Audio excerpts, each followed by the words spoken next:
Hello, my name is Josh, and I'm a watchaholic. Welcome to Horology Insanity. What is up, my watch friends? So check this out. Today, I'm going to do kind of a watch review style video. I've said it numerous times. I don't want to be a watch review channel.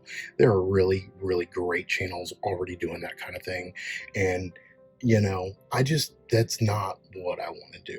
But noting that, there are going to be some watches that I'm going to do some review style videos on them just because I think they may be of help to you, and or maybe it's just because I enjoy it. Well, I should say I enjoy some of these watches, and this is definitely one that I've enjoyed. So let's take a look at it here. We're looking at the Revolver AD5. So now Revolver is you call them a micro brand. I don't really know. They're a small kind of up and coming watch brand, and I don't know who makes them. They're probably made in China, like every other watch ever made. Even most of your Swiss watches, right? Let's be real. Most of that stuff is all made in China. Um, but yeah. So this one, it grew on Kickstarter, and I believe they've already had their Kickstarter campaign, and that was funded, I believe, and went live. And so if you're looking for one of these now, they have an online store on a website where you can look at them. I don't know if they're going to do future Kickstarter campaigns. I know that there are other models than this 85 in their lineup, and they're all Revolver themed. So you can see that the brand there and the logo is a kind of a play on words. It's pronounced Revolver, and it's purposefully pronounced that way because they take their inspiration from revolvers, handguns, right?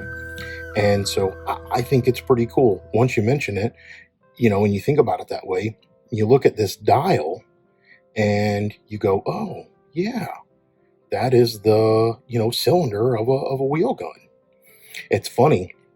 I showed this to my wife and I said, hey, without telling her anything about it, I just said, hey, let me get your thoughts on this. And she yelled out a couple of answers of what she thought it looked like. What did she say? One of them was like the inside of a pomegranate or something. And the other one was like the inside of a sponge or something. I don't know. And because of the holes in it. And then I said, it's called the Revolver. And she goes, oh, I get it. And so as soon as she had that knowledge, she was able to see the dial kind of for what it was. And I think it's one of those things where once you see it, you maybe can't unsee it. I'm not sure how the psychology of that works, but yeah. So now that you've talked about revolvers and wheel guns and stuff, you can see in that dial kind of where it's meant to be. And if we're into my photo editing saga, I don't know if I'm going to be posting a lot of videos that may be unedited because my wife may not be able to edit them because of some personal stuff she has to go through. And so so if I can get some editing skills, I might roll in a picture. We've got a buddy in the Discord group who took some great pictures of this watch too, specifically, and I'm going to try to roll those in. But yeah, it's a fun watch. I'm going to be honest with you. When I first saw it, I was like, yeah, I don't know about that, right? I'm like, yeah. Or I just figured like, oh, it's another kind of gimmicky watch. And I'm going to be honest with you. I mean, well, depends on how you define gimmicky. It's a little gimmicky, but it's fun gimmicky. And it's actually like a decent watch, which is impressive. This is not, one of the, it's somewhat affordable, right? So they have a list price of $399, and I'll put links down in the description below, but you can get them on their website. You can use Random Rob's discount code on them. I don't know what his discount code is or how much that'll take the price down, but for what you're getting, $399 or less, whatever you get with the discount, I think it's a fair price. I've been wearing this one, and I actually, like a wrist check. I don't have a wristwatch on right now because I was wearing this. I've been enjoying this so much that I was wearing this, and then I was like, oh man, I got to video this and get it sent on to the next person. And so, you know, I threw it off real quick, or took it off so that I can do this video. But yeah, I don't know. It's cool. It's actually cool. And if I was going to a match, right? So for those who know me, I used to be into competitive shooting, and I never did shoot revolvers competitively, but but if I was going to a match, right, I'd totally wear this, especially if revolvers were involved. So, but yeah. So let's talk about the watch real quick. 44 case width. Now, you can see here that it's kind of a cushion style case. There are no crown guards. It's got this awesome kind of, again, looks like the inner part of the cylinder, or the release, right, on a revolver. If you're familiar with that, that's what the crown looks like and the way it's designed, and it actually gives you pretty good grip. It's a good size crown. But I measured at 43 and a half, so you know it's close. It does have the helium escape valve on this side. They say that it's 45 from lug to lug, but I'm measuring like 50, so I don't know where they get that. I'm gonna do it on calibers on camera. See, I measure was like 51 with my other ones that aren't digital. These digital ones say 50.6. Now, the lugs do, you see how they point a little bit? And so I don't know if they're measuring it without that. I don't know if they're just measuring the case height. You know, no, that's 41. If you really like bend back the band and you try to get like from spring bar to spring bar, you're still looking at 49.5. So how they get 45 and post that on their website, I'm not exactly sure. So anyway, just so you know, don't buy this watch thinking it's going to be a 45 mil lug to lug, because sometimes people will make a bigger watch like this, but they really shorten the lug to lug. Zelos does this all the time, especially like with their hammerhead. And everybody with smaller wrists says it wears great because the lug to lug isn't huge. And when you're going to size it on your, you know, your wrist or the top of your wrist, I've got an 8-inch wrist, right? So I can rock even a big watch like this. But guys with smaller wrists can wear a bigger watch if it has a shorter lug to lug, like the Zelos hammerhead does, because, right, it doesn't hang over their wrists. And so that's kind of just a sizing thing. Most of the guys in the watch hobby, you probably already know that, but yeah. So just so you know, just to be aware, I measured at close to 51. Now it is 13.5 thick, and they say it's 13.8, so we're pretty close there. 22 mil on the lug width. So it's going to use 22 mil straps, and that's good because that's a pretty standard size. Now, in my experience, 22 is not as common as 20. It seems like the most common watch strap is 20 mil. So, but 22 would probably be second to that. You can see it's got this like isofrane style strap to it. Now, I think isofrane is an actual brand, and I don't know that this is an actual isofrane strap. Like, isofrane straps are like stupid expensive. I was looking at a Doxa strap at one point, and I don't even know. It cost more than what most of my watches cost. So, but anyway, it does have this rubber strap, and I'm gonna be honest with you, it's really comfortable. So let me put it on wrist real quick. Oh, thankfully I've got that leather padded mat there for when I do that. But yeah, I'm not going to put it through those rubber keepers. But you can see it forms to the wrist really well. Now, I don't know if that's because, you know, I'm later in line to receive this and the other guys have kind of broken it in for me or not. I only have one other strap like this, and it's like a turquoise blue that I got for the Zelos DMT. And if I'm editing stuff, I can roll a picture of that in here. And if I'm not, well, then just go to Zelos's website and look it up. But it's a beautiful diver. And what's cool about this strap is there's so many adjustment holes right here, and they're so tight to one another. You can, I mean, it doesn't really have micro adjustments, but that's like having micro adjustments. And you can really get a fit that you want because of so many holes. And then, of course, these bigger holes up here just let this thing breathe. So I had been wearing this for like the last probably 48 hours, and so it's hot. It's summertime here in the South, and it's hot. And even with the AC run in the house, it's hot, and I just sweat year round. I joke that I sweat in 3 feet of snow, right? I didn't notice it with this strap because these giant holes let it breathe, and that's pretty cool. Now, if you know me, you'll know that I love a taper. This does not have a taper. Like, it's 22, I'm pretty sure, the whole way down. Let's take a look real quick. Oh yeah, 21.8. So it's 22 the whole way down. And I don't love that. Like, if they could make this with a taper, for my personal preferences, that would be cool. The other thing, and this is both a pro and a con. So the keepers are rubber.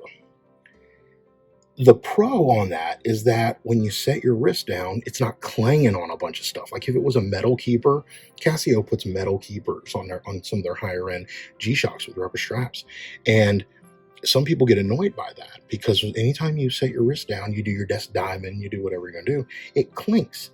This, it's comfortable and it just rests right on there. You know, it's a nice soft rubber, so you don't have to worry about that. Now the con to that though, the only one I found is when you're taking it off. It's tough. It is tough to get this out once it's buckled because the rubber kind of catches on itself. Now again, let's go back to the pros. The pros are this keeper probably isn't going anywhere. When I was wearing this, you just set it, you forget it. These keepers don't slide off, right? Like I'm tugging on that. It doesn't really slide off. They don't move. They don't need, Barton, I think, has started putting indents so that their keepers won't move, right? The metal ones, they can still slide off. So it's all, physics. But what we're doing is looking at that. When I was trying to take this thing off last night before bed, or just now before this video, man, it took me a little bit to get it off. Now, the good news is the strap is really durable, so I wasn't really worried about like beating up the strap or anything. But yeah, that's my pros and cons for this one. It sits well on the wrist when it's on there. It's got a nice ratio of width to height or thickness. And the reason I say that is because it doesn't wear as big as what I think it looks like. It definitely doesn't wear as big as the lug-to-lug of 51 says that it should. And so the dimensions of it are really good. Now it's got a 120 click bezel, and the bezel action's good, but what I will say is in between notches, it's hard to get a grip on this. Now, are you gonna dive with this watch? I don't know. I wouldn't. But I don't dive really anyway. And if I'm going swimming, I don't know. I'm probably gonna wear a G-Shock. Or something else. But anyway, yeah, bezel action, that would be the other con. Can't get a lot of grip there. Inside, it's got the NH35 movement. So when it comes to reliability, let's see if I can get that to focus. The NH35 is, you'll see it in all kinds of micro brands and other watches, right? Seiko makes a ton of these. They work well. They're fairly reliable, even though they may not be the most accurate. They're really accurate enough. And so you should have good luck with that. Overall, talking about diving and whatnot in the bezel, it is 300 meters of water resistance. So if you wanted to wear this anywhere, into the pool, whatever you want to do, you shouldn't have any problems with it. I don't think you'll get use of the helium escape valve. But then again, I don't think most people that have a helium escape valve on their watches actually end up using it, or putting the watch in such an environment to where it would get used. So there's that. It does have sapphire crystal, and I don't know if it's got AR coating on it or not. Every now and then I look at it and it shimmers a little blue, and then you can see when I put it directly under the studio light, it gets a little glimmer. But even directly under studio light, you can still read that. It's so legible. You would almost think that with everything going on the dial that it would be hard to tell the time, but it's not. It's super legible, and that's one of the pros that I would give it. Especially, like I said, if there is anti-glare on it, then maybe that's what's helping. But it is a sapphire crystal, so you shouldn't have any problems with nicking that or scratching it up. On the back, though, take note, it is a mineral crystal case back. So depending on what you do with your watches, that could get scratched. Now, the last thing we'll talk about real quick is the Lume. And this thing is such a cool lume pattern on it. So it uses C3 Luminova, Super Luminova, and you can see, I'll actually turn the lights off in a second, but you can see it on the hands and on the second hand, specifically in that lollipop, and then right here on the bezel. Now, I don't think the whole bezel is loomed. I think just the 12 o'clock triangle. But, and I don't know if that's me misaligning it or if it's, no, I think it's all right. I think it's just a camera angle, if you're seeing any of that. But it also has around like where the chapter ring would be, you know, the minute track, just above the minute track on the outside of the minute track, that is loomed, and that gives it a pretty cool effect. So we'll turn the lights off in a second and talk about that, or show you that.